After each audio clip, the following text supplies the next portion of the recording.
আমি কল্পনাও করি নাই যে আমি এই পর্যায়ে দাঁড়াবো। একটা মানুষ যখন দেখতাম যে একটা সাইকেল চালাই, চিন্তা করতাম আমার একটা সাইকেল কবে হবে।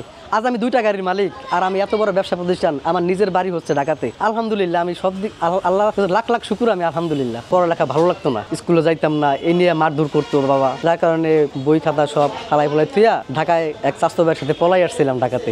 আসার পরে এক নানুর বাসায় গেছি, বলছে যে কিরে আইসোস, আমি বললাম যে আমরা দুজনে পলাই আইছি। নানু আবার এই গ্রামে দিয়ে আসছে, আর একদিন মারছে আব্বা স্কুলে জানিয়ে দেখা। এই যে পলাই আসলাম, এই ঢাকায় আসছি, এই ঢাকাতেই আসার পরে ভাই অনেক কাজ করছি। অনেক কাজ বলতে পত্রিকার অফিসে কিছুদিন কাজ করছি, স্যালারি দিত 600 টাকা। কাজ কিছুদিন করার পরে ওই কাজ ছেড়ে দিলাম। পরে এক সিএনজির গ্যারেজে কাজ করলাম কিছুদিন। একদিন আমার ওই গ্যারেজে মারলো, আমার ওখান থেকেও আমি চলে গেছি। পরে আর আমার এক মামা ছিল, সে আমার এক প্রাইভেট কারের গ্যারেজে ভর্তি করে দিল আর কি। তো একদিন আমি বৃষ্টি হইতেছিল, তো আমি স্টার্টিং এ বসছি গাড়ি। তখন গ্যারেজ লাইনের একটা নিয়ম ছিল যে গ্যারেজের কোনো পোলাপান গাড়ির স্টার্টিং এ বসতে পারবে না। তো আমি তো আর ওইটা জানতাম না। ফ্যান বিল দিয়ে আমাকে 2টা বাড়ি দিচ্ছে। তো 2টা বাড়ি দেওয়ার পরে আমার অনেক মন খারাপ হয়েছে। আমার মন খারাপ হওয়ার পরে আমি আবার তোকে ছিলাম যে কখন তারে আমি মারতে পারি। তো এক সময় দেখা গেলাম কি সে কাজ করতেছে গাড়ির তলে, তখন দেখি যে আমার হাতে ছিল একটা আতুর। ওই আতুর ওনার গায়ে ফিকা মেরা আমি যে দৌড় দিছি, দেখি দৌড়ে আসছি আজাদর কালো দৌড়। গোলাপবাগ মাঠে এক বাসের কিছু গ্যারেজ ছিল, ওই বাসের গ্যারেজে আমি প্রায় 1 বছর কাজ করছি। তো 1 বছর কাজ করার পরে ওই কাজও আমার ভালো লাগে না, পরে আবার ওখান থেকে চলে আসছি। আমি তো বেশি দিন এখন থাকে কাজ করি না, এই কারণে আমার কেউ ভালোবাসে না। তারপরে অনেক বকাবকি করার পরে একটা কেকের দোকান আছে, তো ওই কেকের দোকানে আমি প্রায় 1 বছর খানে কাজ করছি। কেকের দোকানে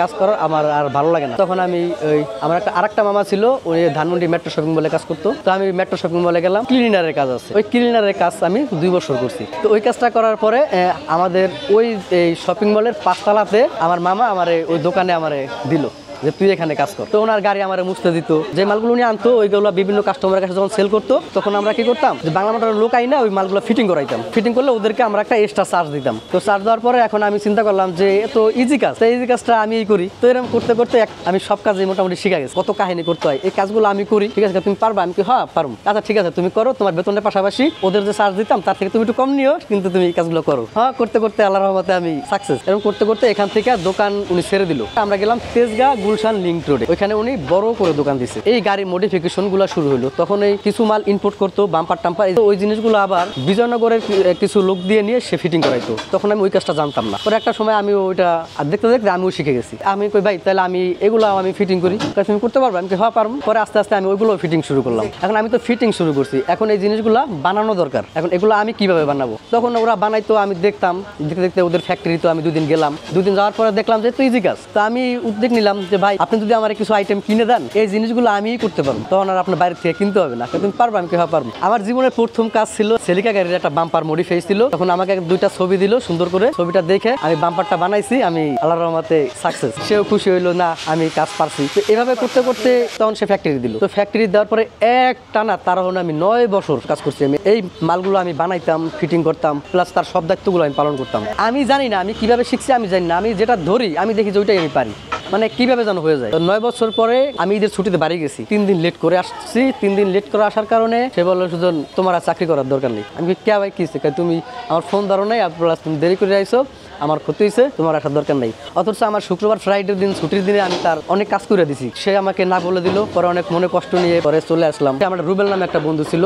আমি ওর কাছে আসলাম। তোরে আমি সবকিছু খুলে বললাম, বলার পরে বলতেছে যে তাহলে তুই ব্যবসা কর। তো ব্যবসা করবো আমি কিভাবে করবো, আমার কাছে কোনো টাকা নাই। পরে সে আমার 2-1 ঘন্টার ভিতরে সে আমাকে একটা ছোট্ট একটা দোকান ম্যানেজ করে দিল, আর বললো যে আমার কাছে কিছু টাকা আছে। তো সব মিলে সে আমার 25,000 টাকার একটা বুঝ দিল। তো দেওয়ার পরে 25,000 টাকা তো আমার হইতেছে না। আমি যে ওই জামাল বাইরে ওখানে কাজ করা অবস্থায় একটা ফয়সাল নামে আমার টার্গেট ছিল, ওরা আমি বললাম যে ফয়সাল কিছু টাকার দরকার, আমি তো অনেক বিপদে আছি। তা বলার সাথে সাথে ও আমার দিল। পরে আমার সাথে সেলে নিলাম, আমি নিজেই কাজ শুরু করলাম। আমি যার কাছেই মালের জন্য যাই, আমার কিন্তু কেউ মাল দেয় না, কারণ দিলেই তো আমি সবকিছু বানাই ফেলাবো, আমার কেউ মাল দেয় না। আমি 2-3টা অর্ডারও নিচ্ছি, এখন আমি মালগুলো আমি কোথা থেকে দিব? এরকম আমি ফয়সালটা বললাম তোর নিজের কথা কইয়া ব্যবস্থা করে দিই। তো ওই মাল দিয়ে আমি ঢাইস বানানো শুরু করি, ওইটা দিয়ে ঢাইস বানাইয়া ওই মালটাই আমি গাড়িতে ফিটিং করে দিই।